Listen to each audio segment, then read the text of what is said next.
Given the many risks of the digital world, should we perhaps pretend that technology doesn't exist? Should we bury our heads in the sand and avoid using tools that seem dangerous or harmful? The answer is clearly no. Why? Because fundamentally, it wouldn't make any sense. Technology exists, and it will continue to exist and evolve. Humanity has always developed tools to improve daily activities ever since ancient times. We did this with the hand axe, one of the first chipped stones used by Homo habilis and later by Homo erectus. This tool, pointed and symmetrical in shape, was used for a variety of purposes: cutting meat, working wood, digging in the ground, or breaking bones to extract the marrow. It was a true multifunctional technology of prehistoric times, marking a fundamental step in the cognitive and cultural development of human beings. In the same way, we have continued to innovate, from the Industrial Revolution to electricity, from the combustion engine to today's artificial intelligence. The latter is nothing more than a further evolution of this process, a new, powerful, and complex tool that presents us with challenges and opportunities, just like every technology that came before it.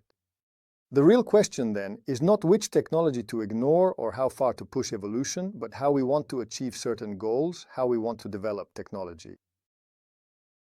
And above all, what social benefits do we want to gain from it?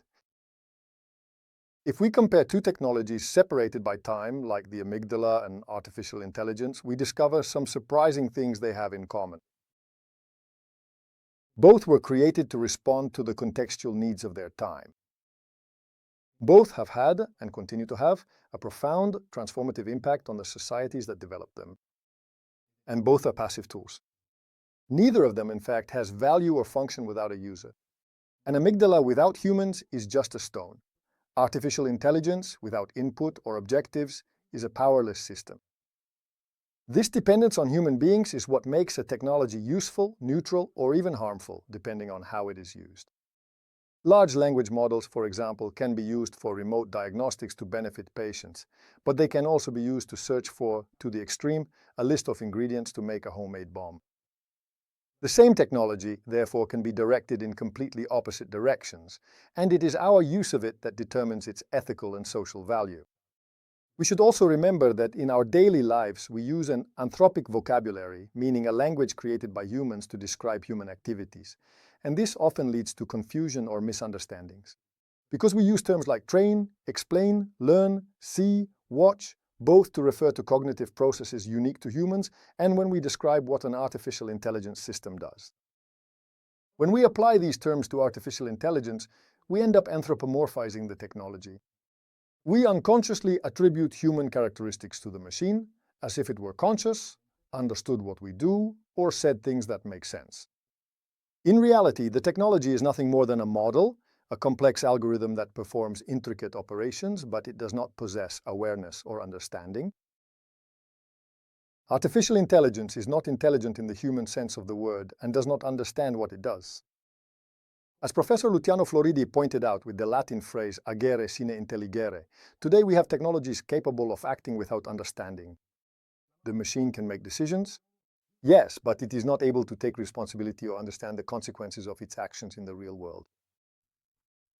Despite this, today's technology also presents us with enormous opportunities. The opportunities offered today by artificial intelligence are extraordinary, especially because of its ability to analyze enormous volumes of data in a very short time. This feature makes it possible to build predictive or decision-making models that support humans in complex tasks, improving the efficiency and quality of decisions. A prime example is the use of artificial intelligence in medical diagnostics.